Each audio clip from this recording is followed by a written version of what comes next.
Local election results are in. A guilty plea by a local teacher. Sobering results of a teen survey. Expansion of the Mamaroneck Harbor study. Honors for locals.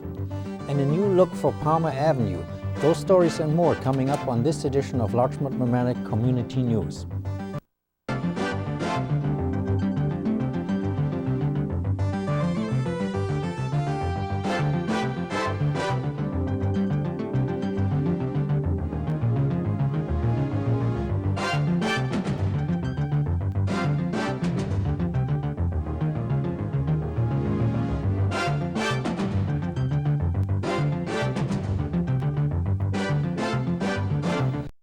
Hello and welcome to Larchmont Mamaroneck Community News. I'm Sven Oehme. And I'm Maura Carlin. Our top story. Local election results are in, and the balance of party power has shifted in the village of Mamaroneck. The 3 trustee seats were grabbed by the 3 Democrats vying with incumbent Republican trustee Joe Angeletta and fellow Republicans Gerard O'Donnell and Anthony Fava Jr. and independent candidate Walter Rogers. Trustee Tom Murphy and his fellow Democrat electees, Tony Pergola Ryan and John Hofstetter, will join Republican Mayor Phil Trifoletti and Trustee Bill Panessa when they are sworn in on December 4th. New York Assemblyman George Latimer and State Senator Susie Oppenheimer both were re-elected, having run without opposition. A former music teacher at Hammock's Middle School in Mamaroneck has pleaded guilty to statutory rape. Oehme Rodriguez, 27, of Mamaroneck, has pleaded guilty in Westchester County Court to 1 count of statutory rape and 1 count of endangering the welfare of a minor. The statutory rape charge was brought on by a 16-year-old girl from Connecticut. The charge was based on a sexual relationship that Rodriguez had with the girl in his apartment in Mamaroneck. She contacted the Mamaroneck Police Department after Rodriguez was arrested on April 7th on charges of endangering the welfare of a minor. The endangering the welfare of a minor charges came from the attempts by Rodriguez to pull 9 different girls onto his lap and tickle them. With the plea, Rodriguez is likely to avoid jail but will probably be sentenced to a 10-year shock probation period. This period can begin with up to 6 months in jail. However, that period could be reduced depending on an evaluation of Rodriguez. Furthermore, he has agreed to abide by a 10-year order of protection. This will bar him from getting into contact with any of the 10 young women that he has been charged with harming. He will also be registered as a sex offender under the provisions of Megan's Law. And furthermore, he will surrender his license to teach. The sentence will be announced at a hearing to be held on January 11th next year. Palmer Avenue in Larchmont is looking forward to a full facelift, courtesy of a New York State Department of Transportation grant of federal funds awarded for $683,704. Larchmont trustee Ann McAndrews and former trustee Ned Benton applied for the grant 5 years ago. Now, as stated in the grant application, the business district on Palmer Avenue serves as a major commuter hub for approximately 39,000 riders each week. The proposed improvements will benefit pedestrians, bicyclists, and all who travel on Palmer Avenue, including those who commute by railroad or who shop in the area. There will be improvements in sidewalks, street lighting, and signs. This grant is particularly favorable as, unlike most grants, which require a municipality to fully match the awarded funds, here Larchmont's only responsible for 20% or $170,000 of the project's cost. The beach in Mamaroneck Harbor seems to be getting cleaner and better. This is the result of a study that was conducted earlier this year. For a number of years, the beach had to be closed for bathers because of pollution of the water several times. 4 years ago, a Gunda boom was installed and the system has been working quite well. The Gunda boom is a floating boom that has a filter screen that hangs from the boom in the water. The study was conducted by a Manhattanville College assistant professor. Ann Young-Chung, assistant biology professor, worked with some of her students on testing the water in the harbor and also in Guyan Creek. The study showed that the count of E. coli bacteria was 77.9% lower inside the area protected by the Gunda boom than outside. And furthermore, the study also found that the harbor itself is getting cleaner. A sore spot in the harbor area is Guyan Creek. When Mamaroneck Mayor Philip Trifiletti was informed about the results and the pollution in Guyan Creek, he announced that he would talk to the neighboring community of Harrison to work on cleaning up Guyan Creek. Westchester County is going after deadbeat dads who skipped out on child support and are hard to find using a controversial approach: ads in newspapers and on the web with pictures. County Executive Andy Spano says the county is turning up the pressure on these deadbeats and hopes that this method will shame them and others who see the ads into doing the right thing. Other methods that are used by the county to collect this child support includes wage garnishment, seizing tax refunds and lottery winnings, and suspending driver's licenses. The first ad can be seen on the county's website at www.westchestergov.com. Anyone with info on these parents should call 914-813-6378 or email csewebwestchester@dfa.state.new.york.ny.us. Westchester County Executive Andrew Spano announced the formation of a county task force on global warming. The task force was charged with producing an action plan for Westchester County that would reduce greenhouse gas emissions and promote sustainable development in Westchester. The chair of the task force will be Reese Berman. The co-chair will be the Environmental Project Director of Westchester County, Robert Funicello. On the task force, representatives from the business community, the education community, and other community groups will be represented. The county has been rather successful in its recycling policy.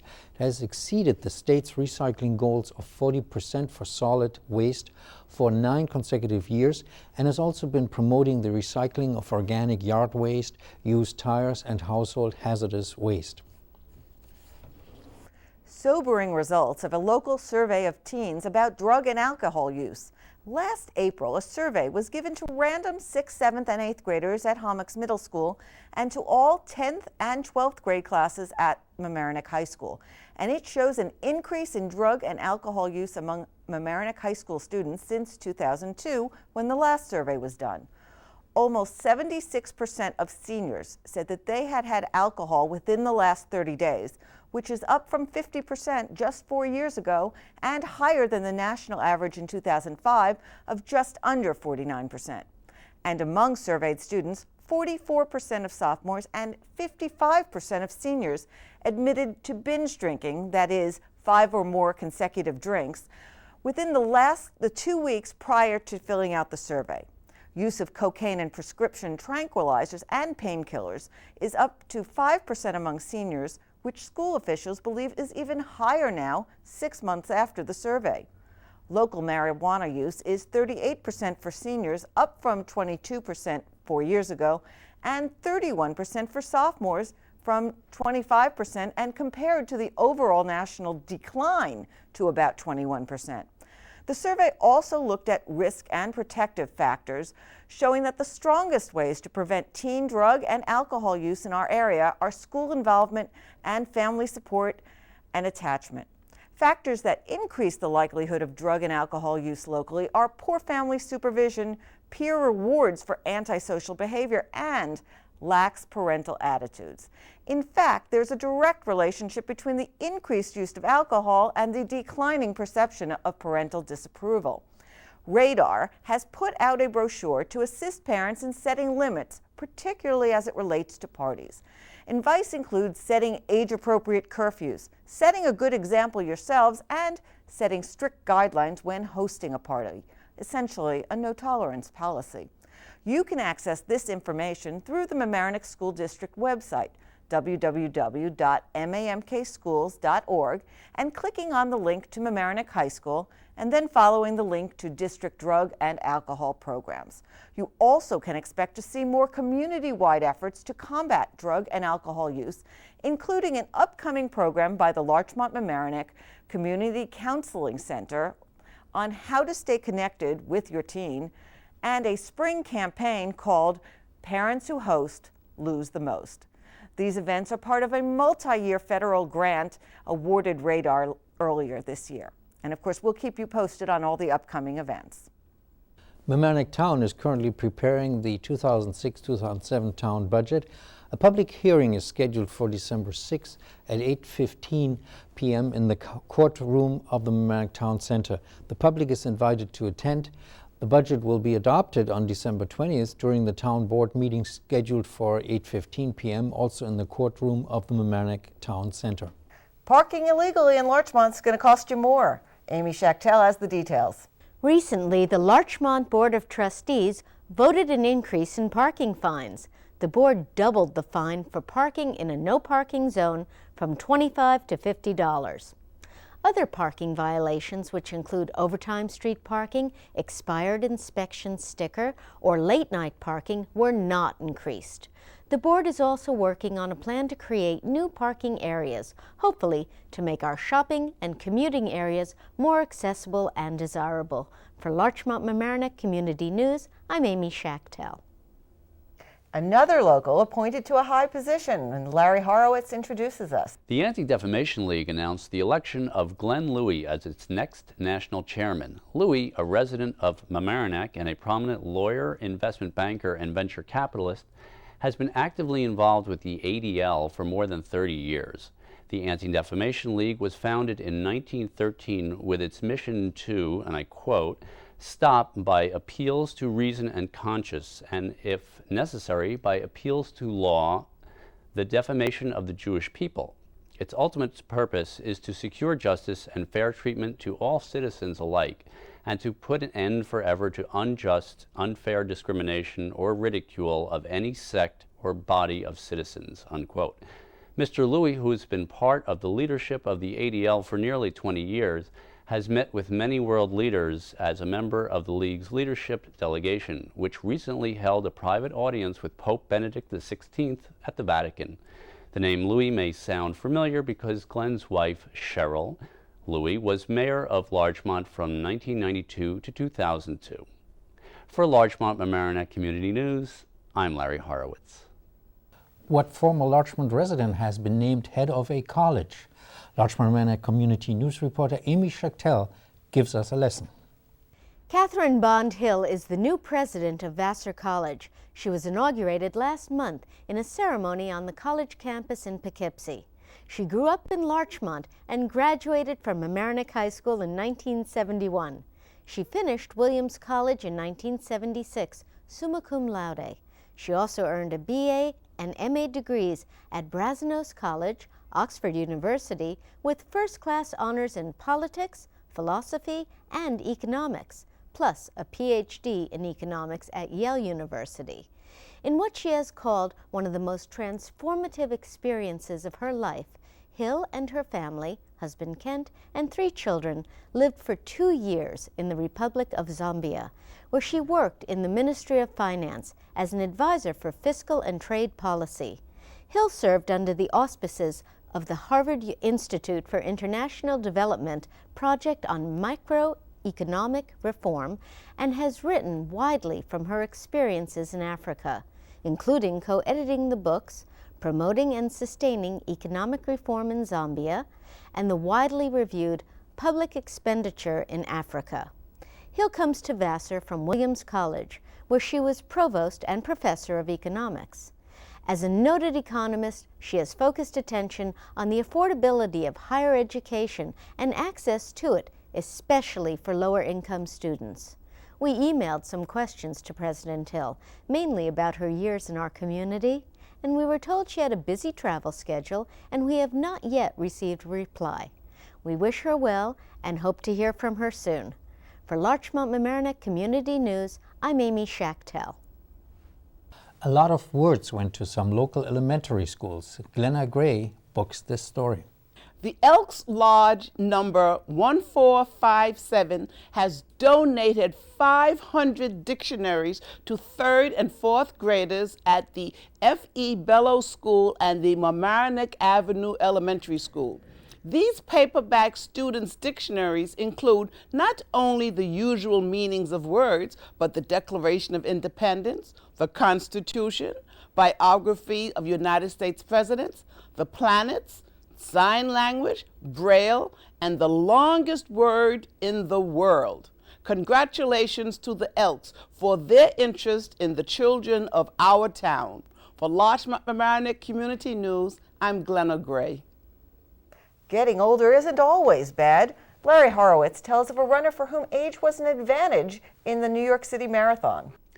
50-year-old Joe Carlin of Mount Vernon showed that hard work, even at his age, pays off. Joe ran the New York City Marathon in 2 hours, 48 minutes, and 10 seconds, making him the third man and the first American man to finish the race in his age group, and 303rd overall out of the 37,000 runners who participated in the 5-borough run.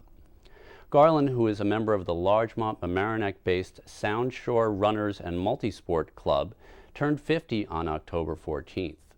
The marathon is a humbling thing, Carlin said, as quoted in the Journal News. My objective was to do the work necessary to the race, and I did that. I felt good for the first half and paid for it later, which is what makes it humbling. The crowds for the race were unbelievable, especially in Brooklyn and again in Manhattan. Carlin said, the Sound Shore Runners and Multisport Club formed in 2002 for Westchester residents who want to participate in sports such as running, cycling, biathlons, triathlons, kayaking, and swimming. For more information, go to soundshorerun.com. That's soundshorerun.com. For Larchmont Mamaroneck Community News, I'm Larry Horowitz.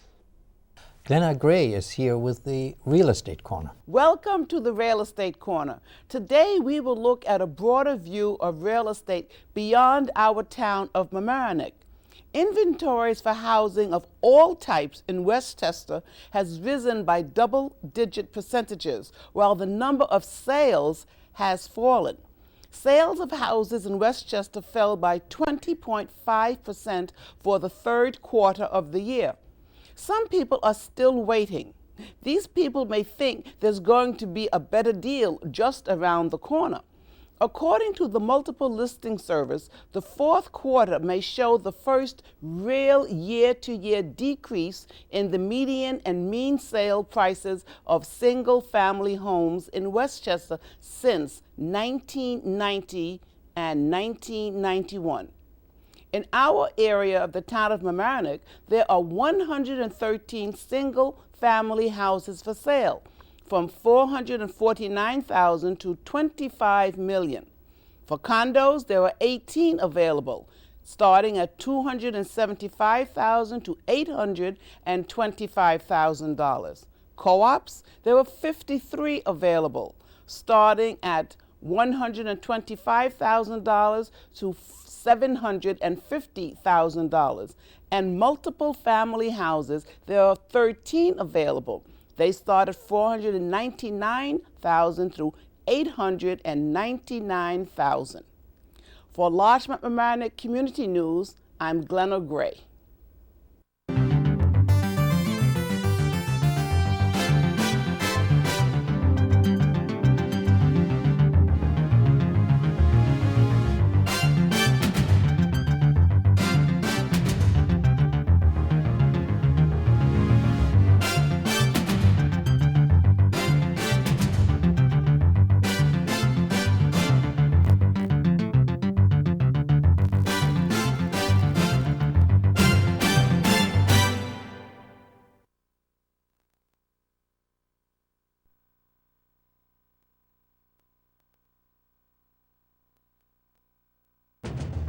A talk with re-elected Mamaroneck Village trustee Tom Murphy.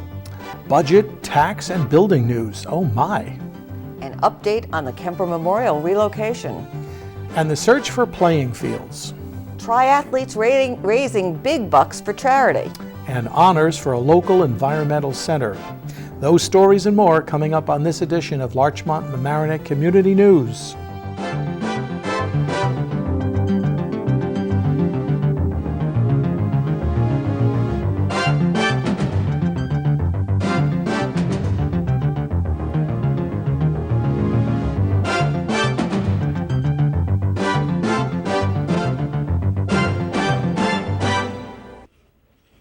Hello and welcome to Larchmont Mamaroneck Community News. I'm Mike Witch. And I'm Maura Carlin. Our top story. The recent local elections changed the makeup of the Village of Mamaroneck board. Re-elected trustee Tom Murphy will no longer be the sole Democrat.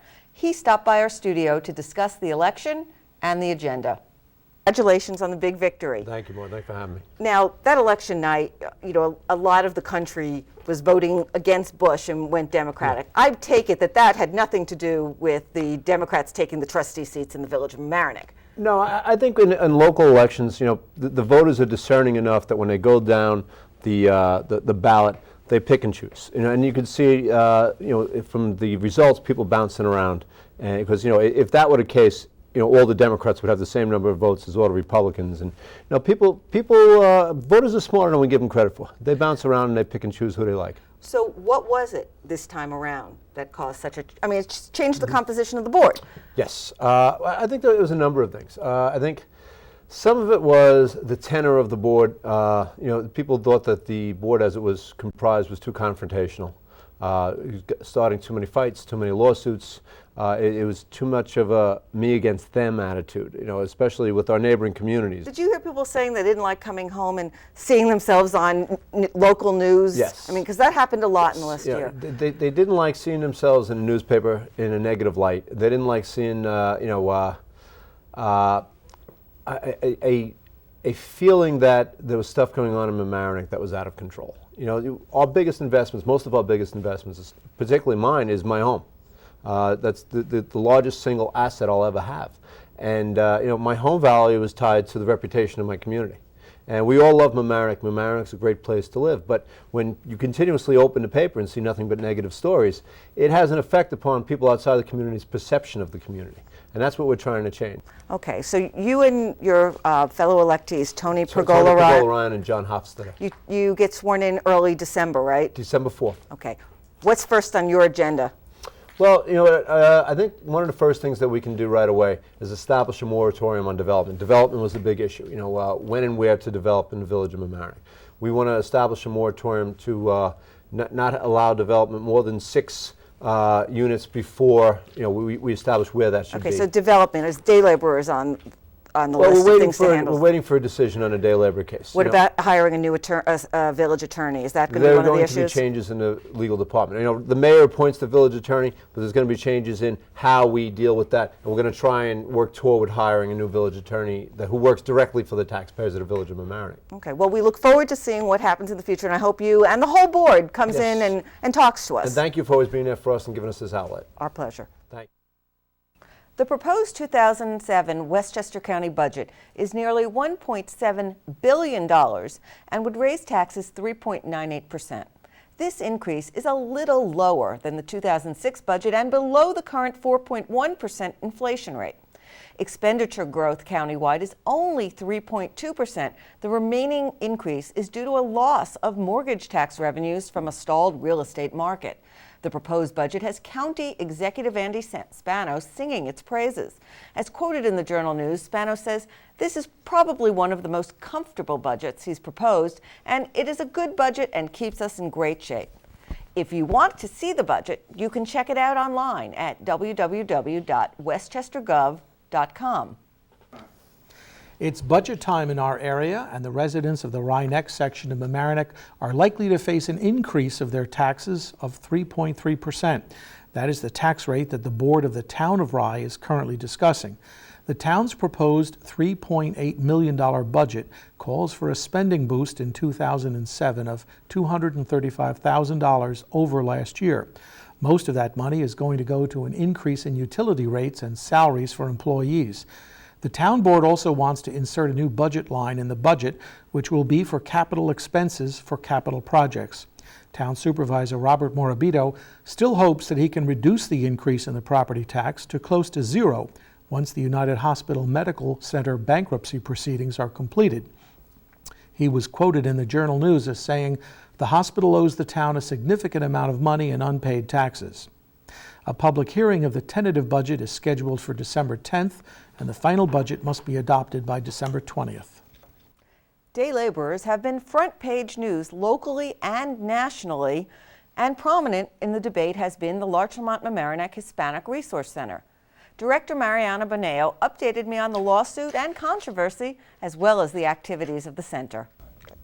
Thanks for joining us. I know we have a lot to talk about, so let's start with the day laborer lawsuit against the Village of Mamaroneck.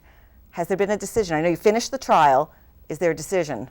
Not yet that I know of, which in the end means that there's always a chance to settle. I should hope that an agreement could be reached before. And are the parties talking? Not yet. Okay. Now, how are things for the day laborers in the Village of Mamaroneck now? Things are okay. What is difficult for us is that there are 5 or 6 places where they gather. And it makes our job as advocates to monitor what's going on really difficult, and particularly our outreach. When we were all in one place, it was easier to encourage them to come to lessons of English or workshops, and now really it's a lot of work for one person. Are you still finding police presence or chilling effect on contractors or potential employees, as was alleged in the suit? It was continued for a while. I think lately it's been a little bit better. It depends on the day. Okay. Well, you've had a lot going on at the Hispanic Resource Center lately. You just had a big fiesta. Yes. Was it sangria and salsa? Sangria. Ah, okay. How was that? Terrific fiesta. Melina Verlekis and Naomi Lowenthal, the chairs, did a terrific job at the Hampshire Club, and it was a lot of fun, very mixed. Dancing, good sangria, even though I was working that night. But I think we did very well. And how much do you think you made from this? I think we did around $100,000. So this allows us really to plan a little ahead and have our heads above water for longer. You also received, I believe, an anonymous grant of $100,000. Yes, from a couple in the village of Mamaroneck, and these 2 big donations, the one from the couple and the fiesta, allow us really to continue our literacy programs in the library, hopefully think of having eventually a social worker at our center to reach out to our community and provide more professional services. Okay. And you're still looking for volunteers and people to help out. Always. If you want to give a phone number or we need volunteers for ESL, we need volunteers for our office, people who are just interested in sharing their skills, run a workshop for us. The phone number is 835-1512. And we're at the basement of St. Thomas's Episcopal Church. Okay, well, thanks. Thank you for having me. Thanks for joining us. I hope you'll come back. Finding playing fields for all of our local athletes, both big and small, has become a challenge. And as you'll see from our next 3 stories, it's involved municipalities, school districts, groups of parents, and veterans groups. Now, Mike, I know you have the first story, speaking to organizers of a group looking for more fields. I did. Welcome to LMC-TV studio, Jim Hanley. Thank you. And Ted Sobel. Mm-hmm. The name of your organization is called Fields for Kids. Correct. How did it get started? Well, there was a court decision that came down back in September regarding the Kemper Monument. We felt that the community has sort of been on hold for the past 4 or 5 years about our playing fields. And in the past decade or so, the population of our student body has increased by about 25%. The playing fields available to student athletes and community athletes has actually decreased. And we felt it was time to just pull the community and the 2 school districts together and focus on improved playing fields and, if possible, increased playing fields. And Ted, you've got a website up now, which people can log on to, and you've actually got some pictures of some of the poor conditions of the existing fields in the community. Okay. Can you tell us what we're seeing? In a minute or so, we're going to bring up a picture of the website. We do. One of the problems with our fields is just an unfortunate occurrence of where we are located. Mm-hmm. Lorenz and Flint Park are so close to the Sound. They flood easily. They don't drain well. And again, no fault of anybody. It's just unfortunate by where we are. And that really exacerbates the problem. There could be sunny days on a Sunday and the soccer fields are closed, because the fields don't want to get, the towns and the school don't want to have the fields ruined going forward. Yeah. And you've got some ideas about where new fields might be located? Well, there are a few ideas. Potentially there's some space at Harbor Island. There's a Taylor's Lane site. And actually here on school property, just by changing the surface to a synthetic surface, perhaps adding lights, that will actually increase the use of the field because practices can be stacked after dark. I think one of the proposals the school has is to create sort of a practice field adjacent to the main memorial football field.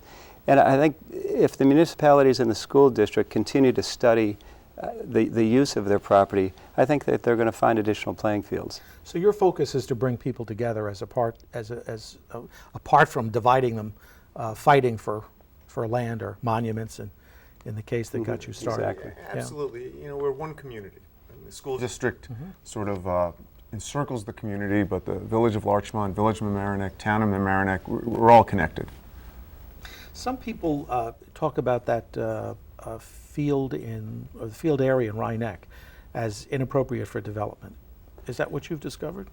We're not sure. It seems to be, it's a bit of a mystery. It's a big plot of land. It's a big plot of land. At one point, the village of Mamaroneck was talking about developing it for recreational use, but it seems to have been a sidebar for the past 3 or 4 years, and we're curious about that piece of property, and we'd like to see if it can be looked into, if it can be developed. And developed for recreational use, not for high-rises or condos. If people want to get involved to support you, what can they do? I think the best way is to log on to the website, Fields for Kids, mamk.org, and sign on via the website to get on our email list. The website is full of good information on reasons why we need the fields and what we're trying to do. And eventually we'll start some fundraising when we have some targets to raise funds for. But you're not accepting donations yet? Well, we'd like to, but no. We officially have not started collecting donations yet. Okay, and are you participating in the meetings that the school district is having or the municipalities are having? Or do you have members there? Well, actually, yes. Meetings at all levels. I'm going to have breakfast tomorrow with George Latimer because he's going to help us look into perhaps some state funding that might be available for fields. Judy Myers has been very helpful connecting us with the County Legacy Program. The 3 municipal leaders, Phil Trifoletti, Valerie O'Keefe, Liz Feld, have been terrific in embracing our group and letting us speak to their boards about this issue in their community. So all in all, it's been a great sort of coming together of community here, and that's what we'd like to continue. Well, I hope you'll come back and keep us posted, and thank you for being here tonight. Thank you. Thank you. And now Larry Horowitz updates us on the Mamaroneck School District's search for field space and the collision with the Kemper Memorial and a canceled Veterans Day service. The cancellation of this past Veterans Day ceremony at the Kemper Memorial is only the tip of the iceberg on an ongoing battle between the Mamaroneck School Board and the Kemper Memorial Park Preservation Fund. The school board denied the use of the property, dedicated to the memories of Mamaroneck residents who died during World War II, because the fund didn't have the required liability insurance for the event. I spoke with Linnet C., a trustee of the Mamaroneck School District, about this situation. Just before Veterans Day,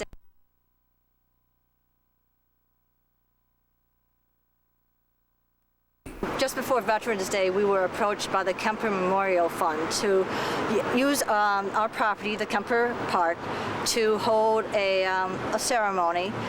And as we do with all outside groups, the district has a policy 1500, which states that all groups outside groups using our facility really have to provide insurance. We actually checked with our insurance reps, NYSER, to see if there was any way that we could reduce this, eliminate it, if there were any alternatives, and we were really told that there were no exceptions to that, and that if the outside groups didn't have this coverage, the district would not be covered. And so it is our responsibility to the community that we have this insurance in place, and we require it of the outside groups. I mean, unfortunately, there was a miscommunication about the amount of insurance inquired, and as a result of that, it led to their canceling the event.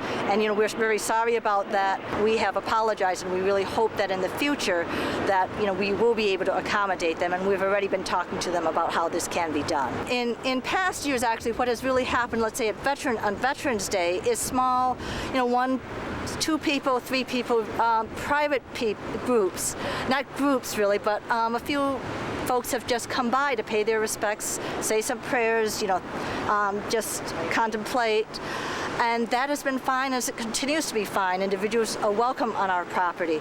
It is really when there is an organized group, an outside group in an organized fashion, that the insurance requirements kick in. Memorial Day, this was a good example of they did request, the Kemper Preservation Fund also requested use of the property for a Memorial Day event. And as it turned out, they were able to partner with the American Legion Post in Mamaroneck, and they were able to provide the insurance coverage because they have that as standard for their organization.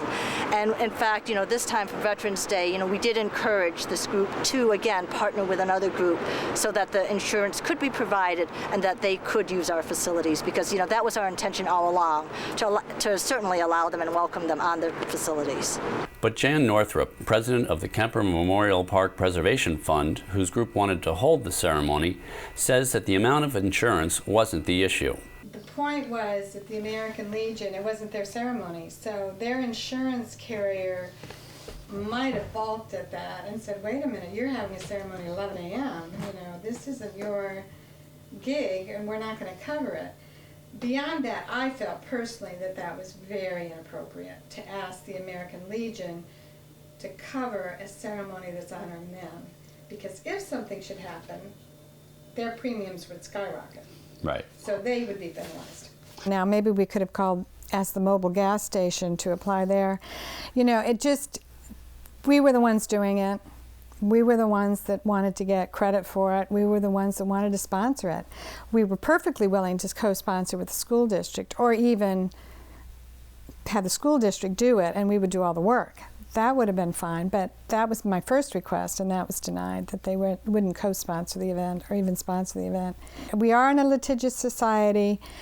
Lawsuits are frequent. Maybe the fact that the American Legion had their Memorial Day ceremony there for years without ever providing proof of coverage was inappropriate. I think the bottom line, though, now is moving forward is say, okay, what do we do with future groups who might want, let's say, interfaith council. They don't have insurance. It's just a group of people that might want to have a prayer ceremony there. Shouldn't they be invited to do so? And I think that that's the way you kind of get around these issues. If the school district invites a group to come in and do something, then the school district picks up the insurance coverage. The bigger issues began in 2001 when the school district proposed turning the memorial grounds into a parking lot. The school dropped that idea due to outcry from veterans groups and the community in general. A new proposal by the board in November 2003 would have moved the monument 40 yards and reduced the dedicated land by a third in an effort to create much-needed new athletic fields. But Linnet C. assured me that even with two new proposals to expand the playing field next to the memorial, neither the land nor the monument would be touched. We currently have a track around the baseball field, but it's not a regulation-sized track, so for sectional meets and above, we're not able to use it. So the second proposal is to move that track and put it around the football field, which you see at many other schools. We have been working very hard to just find alternatives that would satisfy the needs for the fields, but still leave the property, the whole park, intact. So now what is the reality of that? You still want to move the actual monument? No, we're not touching it. When we say we want to leave it intact, we mean leave it intact. We're not touching any of it. We're not moving the stone. We're not touching any of the half acre that surrounds it. So that is the objective in working with these design firms and looking hard at our property.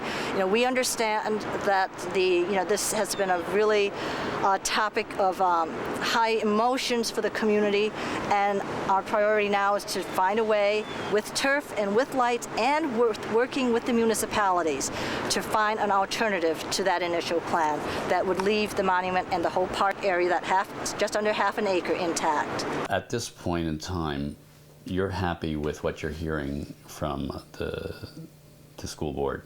I think we're very happy with what we're hearing, that there has been a real change in direction, and we hope that Memorial Day will be the 60th anniversary of the park. So we hope that we can work with the school district and do something. One member of our board met with the school board Tuesday morning, where they revealed their the plans that they're pursuing, and he certainly was very happy to see these efforts being made. I met with them this morning and we talked. They had already presented the field plans, so I knew about that. So we talked a little bit more about Veterans Day in the future, Memorial Day in the future, how can we bring the veterans into the school system more effectively. We still haven't really resolved a way to get this park legally protected in the future so that we don't have to go through this again, that the community will never have to suffer this kind of divisiveness.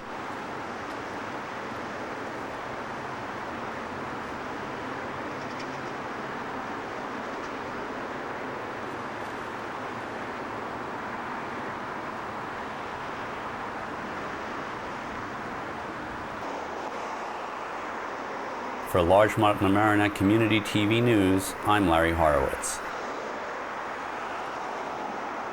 The Village of Larchmont fields a study for fields. Mike, I know you've got the details for us. I do. Larchmont Village trustees are taking a serious look at installing an artificial turf field in Flint Park. The Larchmont Gazette reports that the board approved a $9,500 feasibility study at their meeting on November the 6th. The proposed field would replace existing tennis courts and picnic tables at the far end of the park. Officials think money for the project may come from the Westchester County Legacy Fund, as well as from private funds from sports teams and the communities. At the November meeting, trustee Jim Milstein thanked Judy Myers, county legislator, for her assistance with the project, which still faces scrutiny by the county as well as the town of Mamaroneck, which happens to own a sliver of the land where the new field would go. At the same meeting, Larchmont Mayor Liz Feld praised former and current trustees for their efforts in getting a sizable grant for renovating the Palmer Avenue Business District. For Larchmont Mamaroneck Community News, I'm Michael Witch. Glenna Gray has a report for us on a controversial new building proposal in the village of Larchmont. Richard Esposito has proposed a two-building apartment unit off of Palmer Avenue near Pine Brook Drive in Larchmont. The builder, Mr. Esposito, has to face many variances if this site is to be used to erect a 54 apartment unit building. Former village trustee Oehme reminded the planning board that the county planning board had declared this same site, quote, not fit for human habitation, unquote. However, a current planning board member, Ralph Engel, according to the Sound and Town report, stated, "We have seen nothing that supports the notion that the parcel is not habitable." A review of the variance shows 1. The area is zoned for 30 feet or 2.5 stories. The proposed building is 49 feet high. 2. The size of the setbacks is an issue. 3. The shape of the lot. Esposito Builders has agreed to an easement for 10 parking spaces to the neighbor, Greenhouse Hair Design. A local resident, Carlin John, questioned the value of a traffic study which was conducted in August before Marshalls, and he says were opened in New Rochelle, just down Palmer Avenue. Another resident, Laura Spengelmeyer, was concerned about the visual effect of the height of the building in comparison to the other buildings nearby. On November 29, 2006 at 8:15 p.m., the zoning board will meet in the conference room at Village Hall. The planning board would meet on December 4, 2006 in Village Center behind the library. For Larchmont Mamaroneck Community News, I'm Glenna Gray. Financial aid is available for Mamaroneck High School students. Glenna Gray tells us why and how you can give and receive. The Larchmont Mamaroneck Student Aid Fund has assisted Mamaroneck High School graduates to further their education in college. In November, a fundraising appeal will be mailed to past and prospective donors to continue to aid those students who need financial support. Pia Castello, a sophomore at Stony Brook, and Eduardo Proper, a sophomore at the College of Worcester, both are quite happy they received scholarships. Ms. Castillo is a pre-med student who hopes to help people in neighborhood health clinics. Mr. Proper is studying history and French. He is involved with social programs such as Big Brothers and Big Sisters of America. Congratulations to these two wonderful students. For Larchmont Mamaroneck Community News, I'm Glenna Gray. For more information about the MHS Student Aid Fund, check out the school district's website, www.mamkschools.org. In other news, $250,000. That's how much was raised for charity by local athletes. Amy Schachtel tells of their heroic efforts. Larchmont Mamaroneck Community News gives congratulations to Gary Rodbell and Matt Karp. Larchmont resident Rodbell and his teammate Matt Karp are local heroes and winners. Rodbell and Karp are fundraising for Team Will and have raised over $184,000 in donations for the Barth Syndrome Foundation. Barth syndrome is a very rare disorder that is debilitating and often fatal. The charity was also generously given an anonymous donation of $100,000.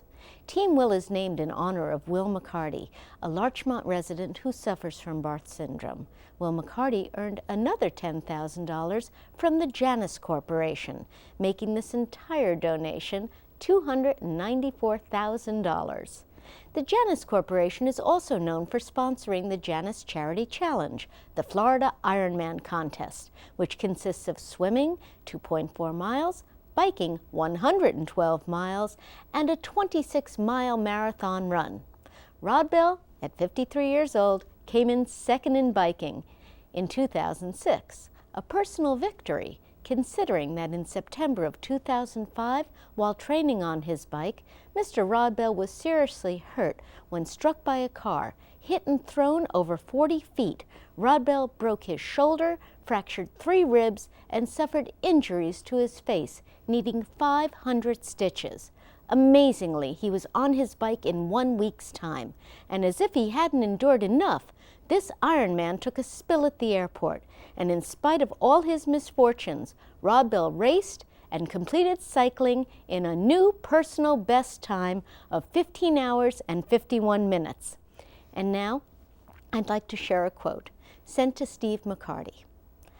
Our boys will never know the thrill of competing in such an event, but for one day in history, you carried each of these boys on your shoulders to know the thrill of a lifetime. For Larchmont Mamaroneck Community News, I'm Amy Schachtel.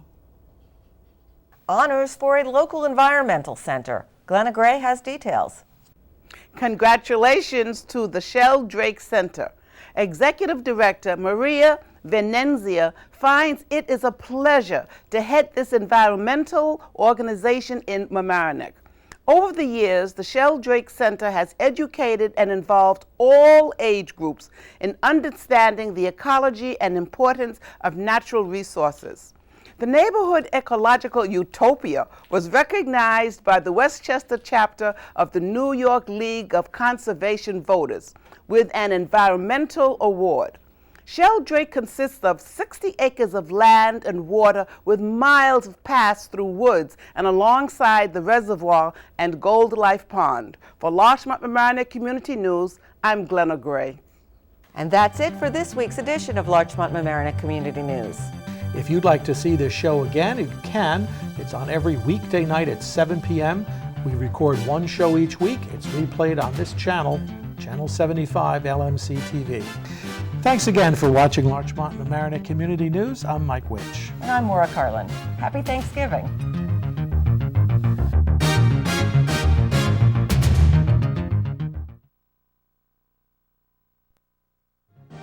A decision in the day laborer lawsuit against the village of Mamaroneck. The Westchester Day School litigation heads back to court. A local drug bust. Planning for the future in our schools. Teaching English to immigrants. Good news for commuters. And tales of a duck sale. Those stories and more coming up on this edition of Larchmont Mamaroneck Community News.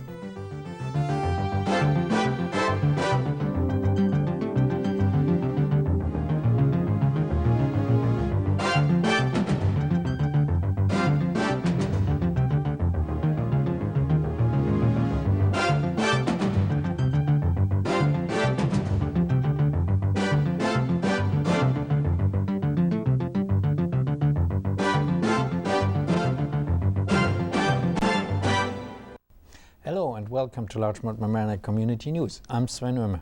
And I'm Maura Carlin. Our top story. A federal district court ruled that the village of Mamaroneck did discriminate against 6 unnamed Latino day laborers.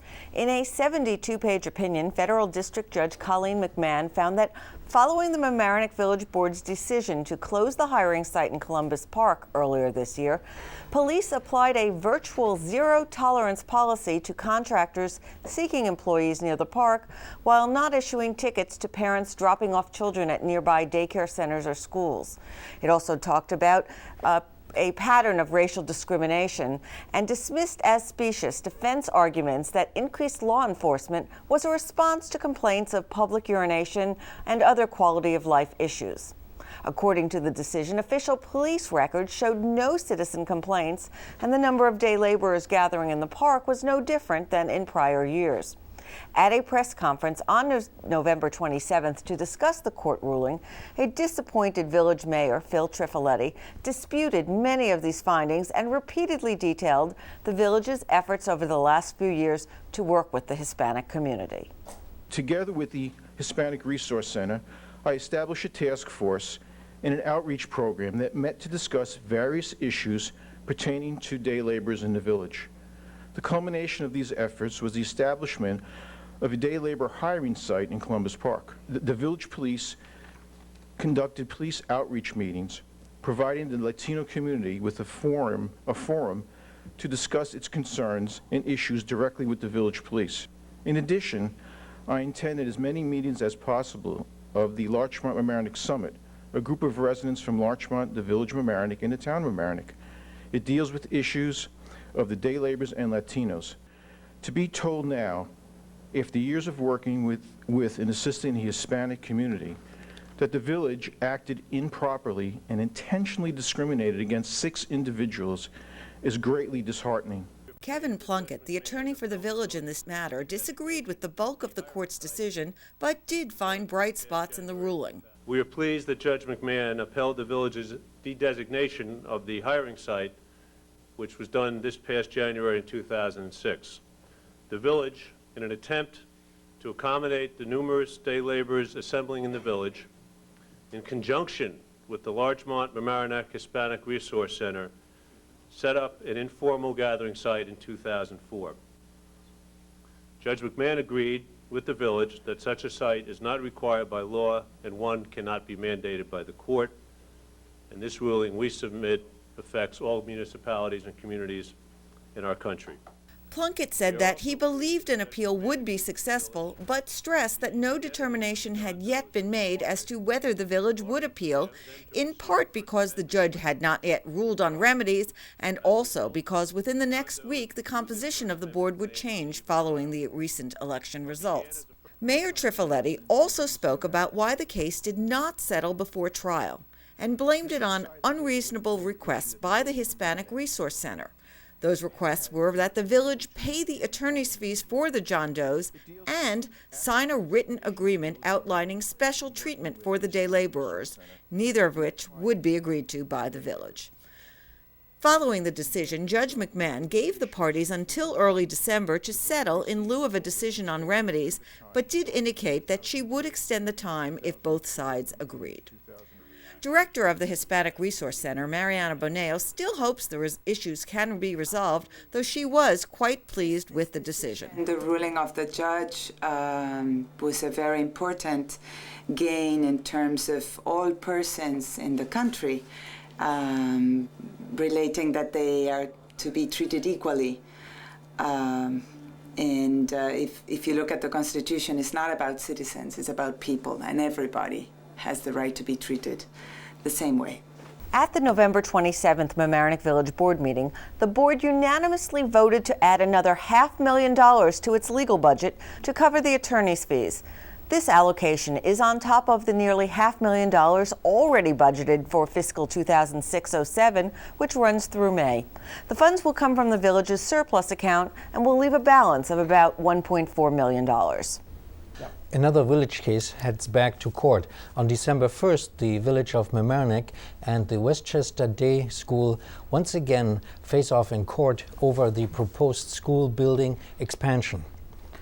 This time in the Second Circuit Court of Appeals, where the village is appealing a federal district court ruling that the village zoning board restricted the school's free exercise of religion when it denied plans to build a 44,000 square foot building on Orienta Point. The case being watched nationally, as it is one of the first cases under RLUIPA, the Religious Land Use and Institutionalized Persons Act, could ultimately head to the U.S. Supreme Court. The district judge found that the zoning board's denial of a special permit, quote, substantially burdened and, quote, the school's religious exercise without proof of a compelling government interest, like a threat to public safety as required under RLUIPA. Ahoy, mateys! A nautical-themed playground will set sail, hopefully, in Harbor Island Park if sufficient funds are raised. The center of the 11-structure playground is a 35-foot-long, custom-designed, steam-driven clipper ship, which includes multiple platforms, stairs, 5 climbing events, a deck, a ladder, a 5-meter suspension bridge, tugboat, lighthouse, and pilot's wheel. It's designed to accommodate 150 children at a time, and by comparison, the current playground holds 20. Plans for the play area will be publicly presented at the Mamaroneck Village Board's December 11th meeting at Village Hall. Now for the tough part. There's no pirate bounty. The Harbor Island Conservancy, a community nonprofit group aimed at improving the park, has raised $124,000 of the needed $207,000, but they still need $75,000 to reach this goal. Anyone who wishes to donate can contact the Vice President, John Farris, by email at Farris, that's F-A-R-R-I-S, at AOL.com. He's Vice President of the organization and also Chairman of Fundraising. Or you can go directly to the website at www.harborislandconservancy.org and you'll get all the relevant information. Good news for Metro North commuters and New York City strap hangers. The Metropolitan Transportation Authority, MTA, has not included any fare hikes in the budget that it submitted for 2007. For people who drive into the city, there's also the good news. Tolls are going to stay the same in 2007. Based on the budget numbers, the MTA has a $938 million surplus projected for 2006, and the surplus will go down to $272 million in 2007. In the year 2008, without fare increases, a deficit of $805 million is projected. One of the reasons for the surplus in the budget for this year and next year is an increase in the ridership of public transportation in our area. The MTA will also increase some services. Metro North Railroad will add more trains next year. The additional late night and early morning trains that started service earlier this year will remain. The MTA will also have to work with the New York State Governor-elect Eliot Spitzer, who will take office on January 1st, on the budget for the MTA for the following years. And MTA Chairman Kalikoff just announced that he will resign in the middle of 2007. And Mike Witch has even more good commuting news. Some good news for commuters this holiday season. Well, no, not lower fares, but at least there will not be a strike, even though there's still no labor agreement between the MTA and 12 of its unions. Last year, commuters and visitors suffered through 3 days of an illegal strike by bus and subway workers. The union says it will abide by the Railway Labor Act, which gives the MTA until December 7th to request appointment of a presidential emergency board to help resolve the labor dispute. From that date, the board is appointed. A labor strike is not allowed for 240 days, sometime in the summer. So for now, for the December holidays, you can keep riding the rails and buses. Is the future of our area in tri-municipal cooperation? The Summit Group thinks so and recently hosted a meeting to discuss ways for the villages in town to work together to reduce costs and increase services. A number of local officials attended along with residents to discuss intercommunity projects, which, as Assemblyman George Latimer explained, rests on, quote, the political will of residents, unquote. One area of possible cost savings were fire departments. not in manpower, but in the cost of redundant equipment. Of course, there were obstacles noted: unions, traditions of independence, and even the recent rash of false alarms in the village of Mamaroneck. Also discussed were consolidations of youth and senior centers. There have been and are many successful collaborations, such as the Tri-Municipal Ambulance District, the Tri-Municipal Human Rights Commission, Police Fire Mutual Aid, a common evacuation center, Westchester Joint Waterworks, and even a common cable television board of control. Larchmont Village Mayor Liz Feld will be launching a tri-municipal government TV program here on LMC-TV to deal with the common issues. Now, if you'd like to learn more or get involved with the local summit, you can contact Teddy Becker at 834-2410, Mary Lee Berridge at 834-0192, or Harold Wolfson at 834-6229. Local drug bust, Mike Witch has the details. After watching a house in Mamaroneck at 755 River Street for 2 months, village police in the Westchester County Police Narcotics Unit used a search warrant for access to the house. There they found drugs and arrested Frederick Maltese, the owner of the house, 2 other Mamaroneck men, and another resident of the village, a woman. Furthermore, a resident of the Bronx was also arrested on charges of criminal possession of a controlled substance with intent to sell. Are changes in school demographics coming? Glenna Gray reports. In the near future, the Mamaroneck school system will offer a pre-K educational program for immigrant children. The need for this type of program has become more evident over the years. School Superintendent Dr. Freed informed a local resident group that Larchmont Mamaroneck is experiencing the same educational challenges that exist throughout the nation.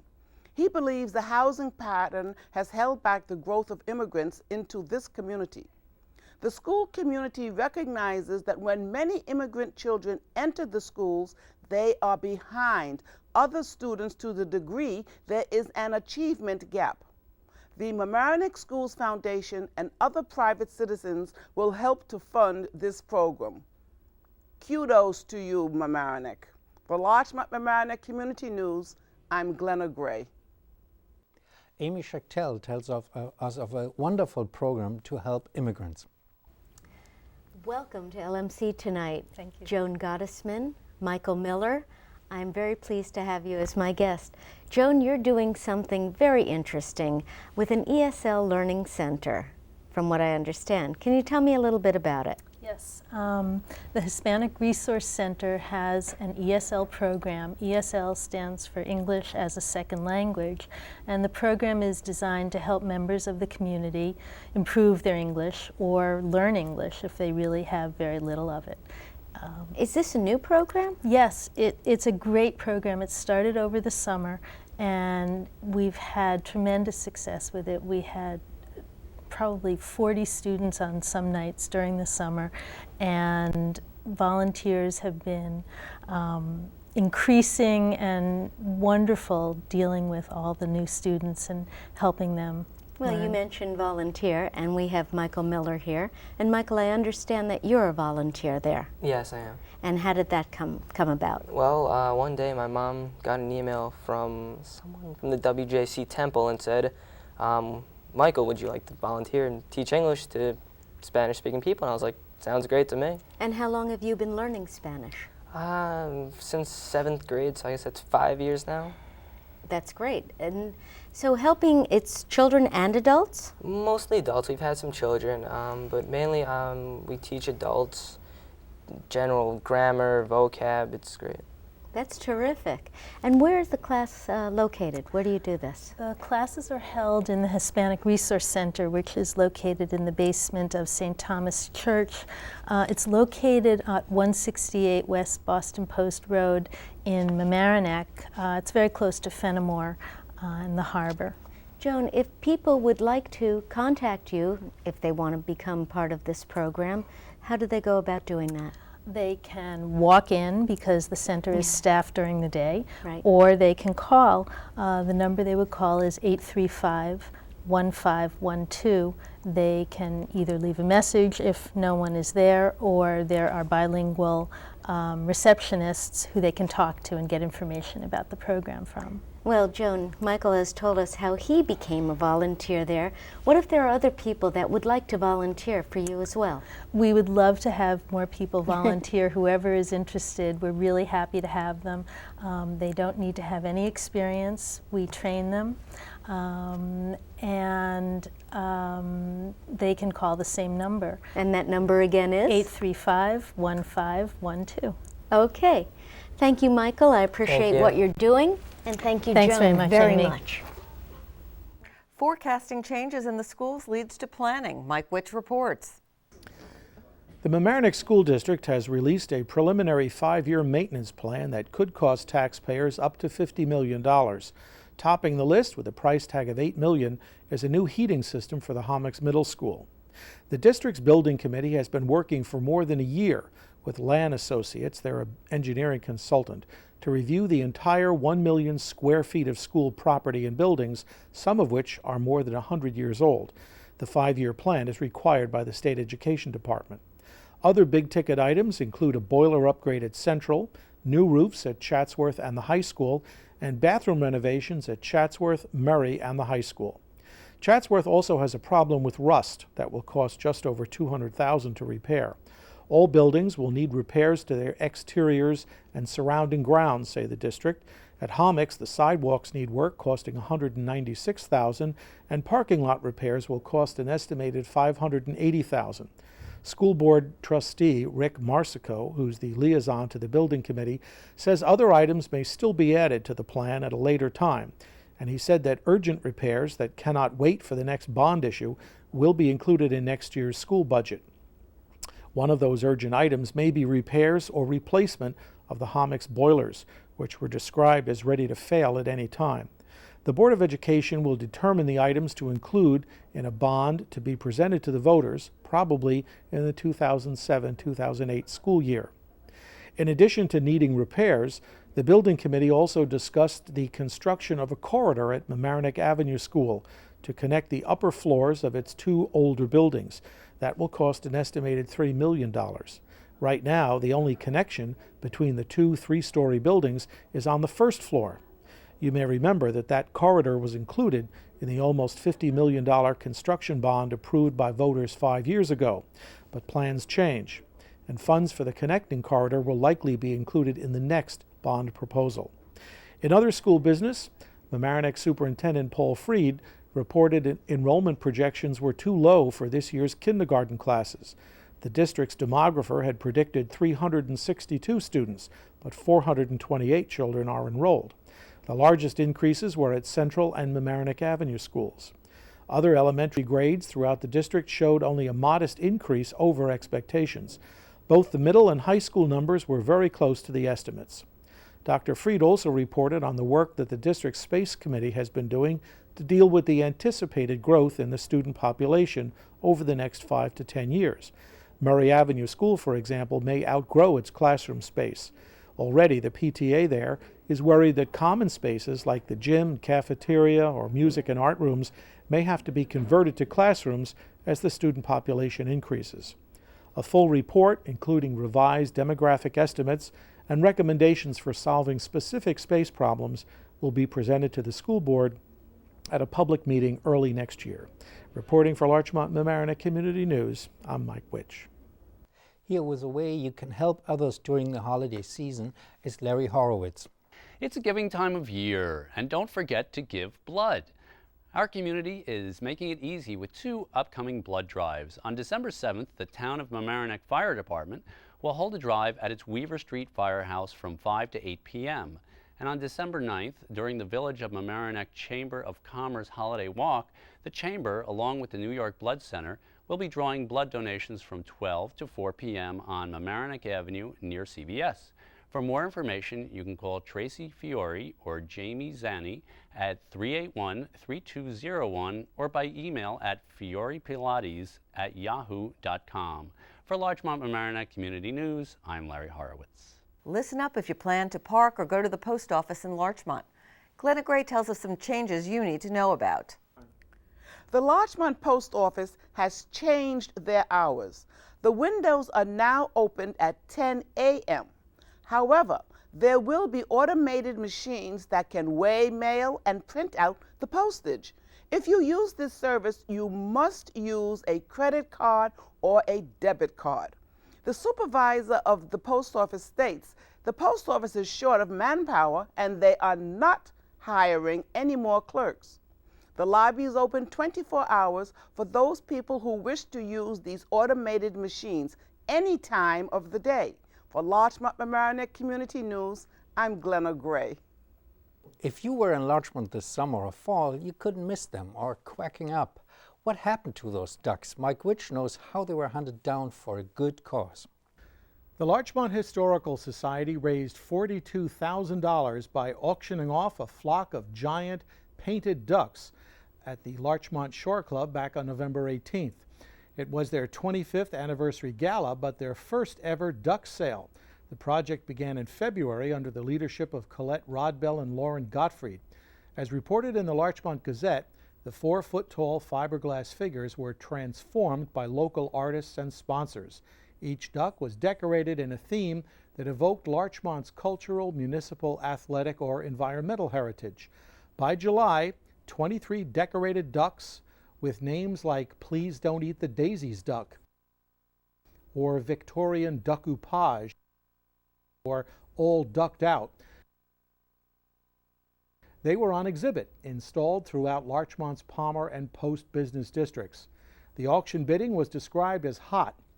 The Larchmont Fire Duck, painted by Sue Girardi Sweeney, was purchased by a consortium of high bidders led by Manuel Delgado, who then donated the duck to the Larchmont Fire Department.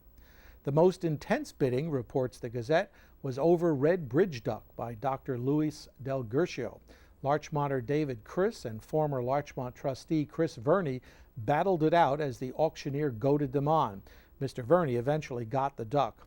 And the Murray Avenue School Duck has a new home. Where else? Murray Avenue School, thanks to a bunch of people who donated money, especially Peggy Kahn, whose children all graduated from the school. Historical Society President Barbara Newman called the auction a great success. Ducktales, she said, not only reinvigorated our image, but also the community's interest in local history. The Larchmont Historical Society plans to use the proceeds from the auction to develop a historical museum. Reporting for Larchmont Mamaroneck Community News, I'm Mike Witch.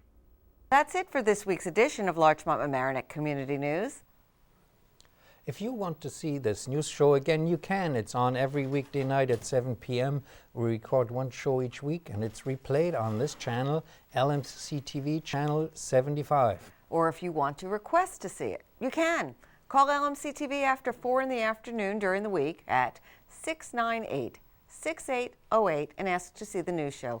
They'll try to put it on at a time that's convenient for you to watch.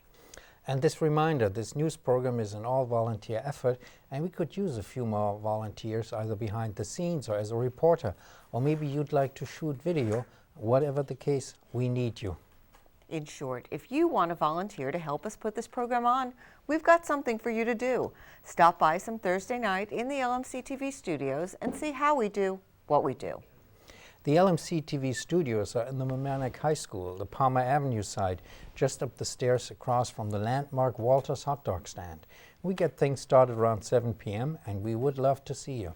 Also, if you have any comments or suggestions or some video of an event that you'd like us to put on this news show, bring it to the studio or write to us at Larchmont Mamaroneck Community News in care of LMC-TV, Mamaroneck Town Center, 740 West Boston Post Road, Mamaroneck, New York, 10543. Thanks again for watching Larchmont Mamaroneck Community News. I'm Sven Oehme. And I'm Maura Carlin. We'll see you next week.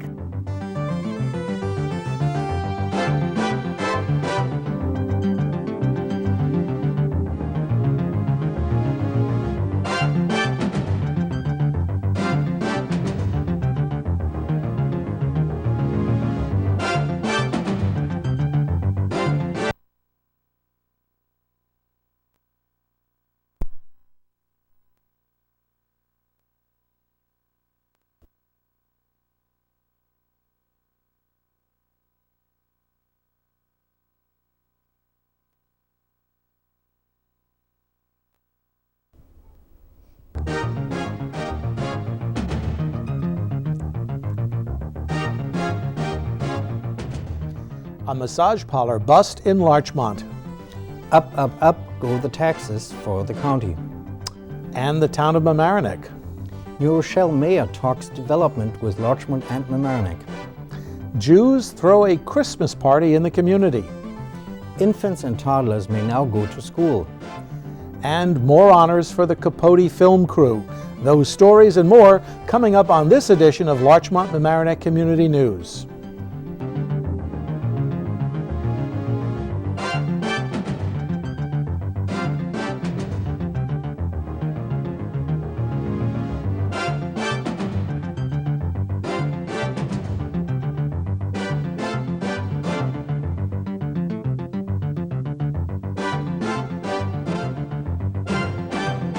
Hello and welcome to this edition of Larchmont Mamaroneck Community News. I'm Mike Witch. And I'm Sven Oehme.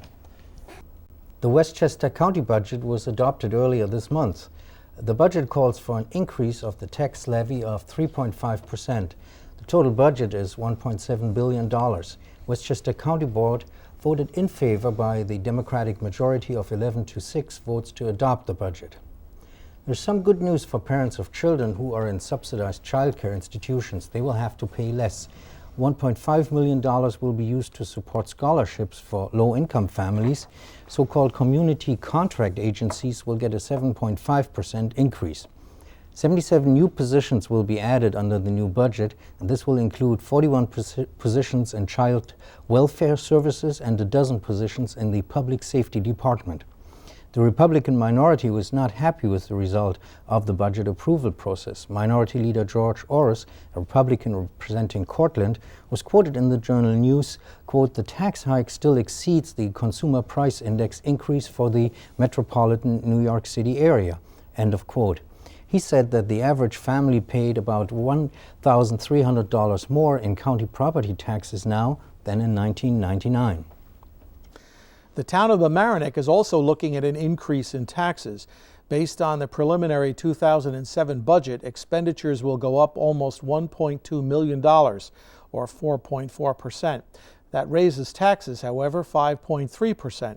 Mamaroneck Town Administrator Steve Altieri points to employee salaries and health benefits, a significant rise in energy costs, debt expenses, and capital projects. The next scheduled public meeting is on December 20th. A massage parlor located at the corner of Larchmont Avenue and Gilder Street was raided late November. The massage parlor was operating under the name of Aroma Therapy and Bodywork. It had been at this location for about 8 months. 2 women were arrested in the police raid for prostitution. Marlene Lopez and Shirley Valencia were also charged with unauthorized practice of a profession, which is a Class E felony. Carries a charge of up to 4 years in prison. Both women were arraigned in Larchmont Village Court before Judge Thea Beaver. They were set free on bail. There was food, music, the warmth of family and friends, and there were Christmas presents. That's how the Journal News described a party held on December 10th. A Christmas party hosted by the Westchester Jewish Center for Families of the Hispanic Resource Center. The Jewish Christmas Fiesta attracted 250 people to the recreation room at St. Thomas's Episcopal Church on Boston Post Road. A mariachi band entertained guests, and dozens of children played games, sang songs, and received presents. Organizers say the goal was to reach out to Westchester's newest immigrant population. Ruth Oberbright Glass, the events coordinator, says, "We want to build bridges and show that everyone can just have fun as people."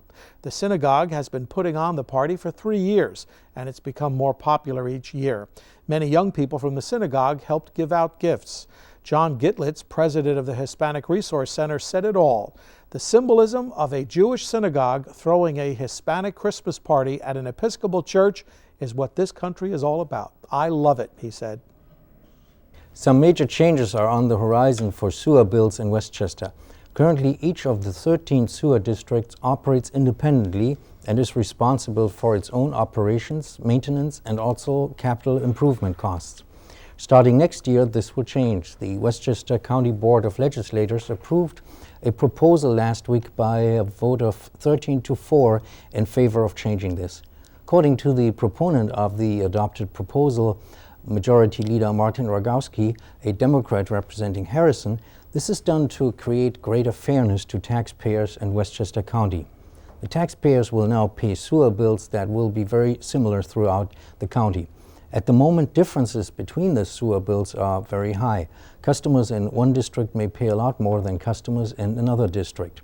Under the adopted proposal, some taxpayer will pay more, others will pay less in the future, and those in Mamaroneck will actually pay more.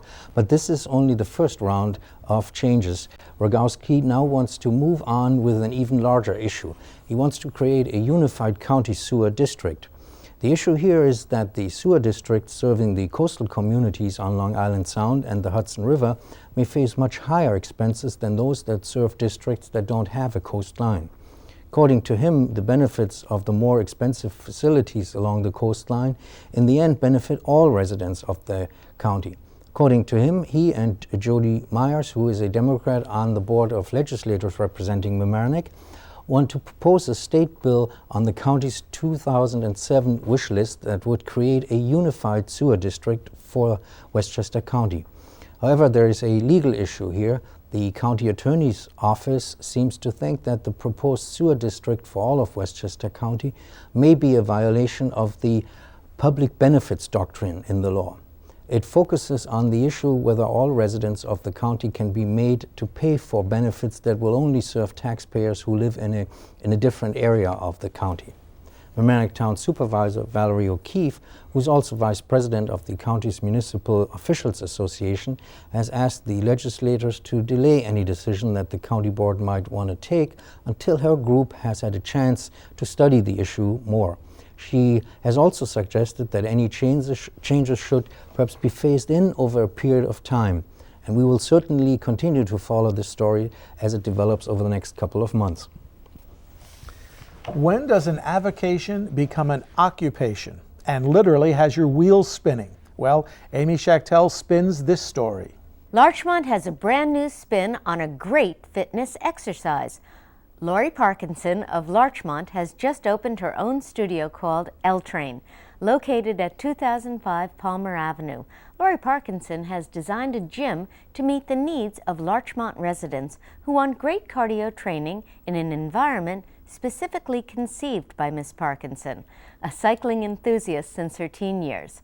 Mother of 4 and a cycling trainer, Miss Parkinson also coached at the Chatsworth School Bike Rodeo Festival. Lori Parkinson has brought the unique exercise of spin cycling to a new level of enjoyment.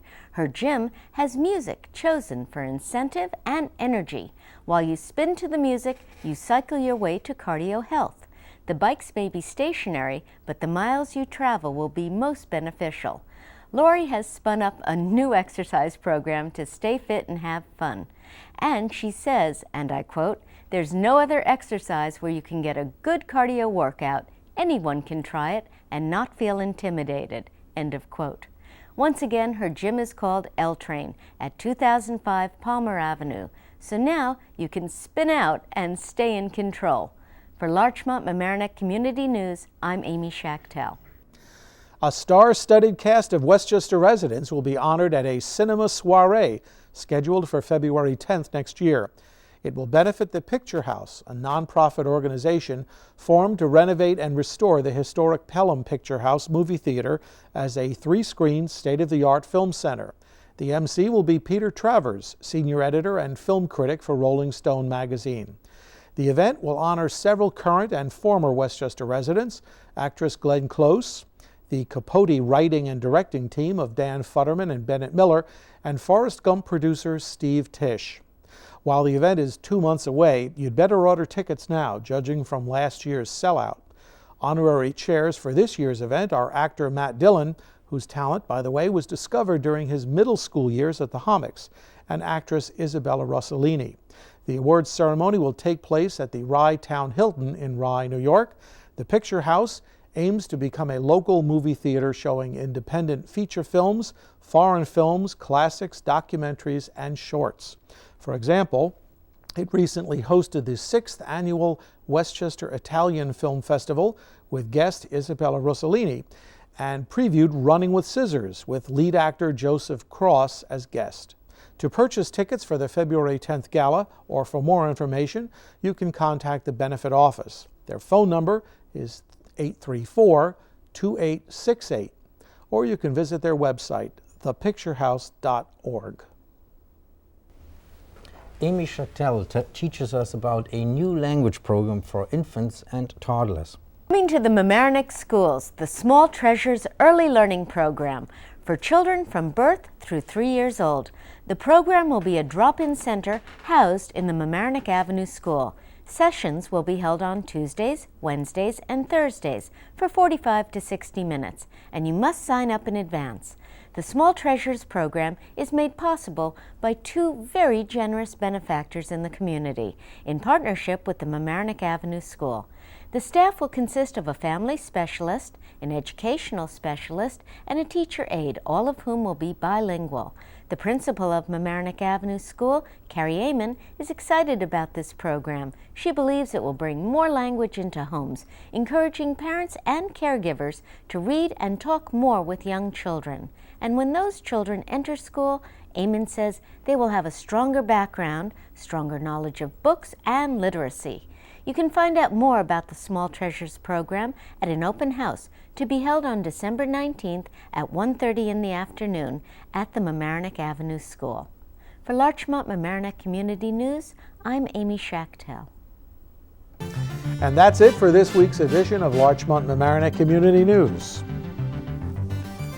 If you want to see this news show again, you can. It's on every weekday night at 7 p.m. We record one show each week, and it's replayed on this channel, LMC-TV channel 75. Or if you'd like to request to see it, you can call LMC-TV after 4 in the afternoon during the week. Their number is 698-6808. Ask them to see the news show. They'll try to put it on at a time that's convenient for you to watch. And this reminder, this news program is an all-volunteer effort, and we could use a few more volunteers either behind the scenes or as a reporter. Or maybe you'd like to shoot video. Whatever the case, we need you. In short, if you'd like to volunteer to help us put on this program, we have something for you to do. Stop by some Thursday night in the LMC TV studios and see how we do what we do. By the way, due to the holidays, our next taping will be Thursday, January the 4th. The LMC TV studios are in the Mamaroneck High School, the Palmer Avenue side, just up the stairs across from the landmark Walter's hot dog stand. We get things started around 7 p.m. and we would love to see you. Also, if you have any comments or suggestions or some video of an event that you'd like us to put on the news show, bring it to the studio or write to us at Larchmont-Mamaroneck Community News in care of LMC TV, Mamaroneck Town Center, 740 West Boston Post Road, Mamaroneck, New York, 10543. Thanks again for watching Larchmont-Mamaroneck Community News. I'm Sven. And we hope you have a happy holiday and a good new year. And I'm Mike Rich.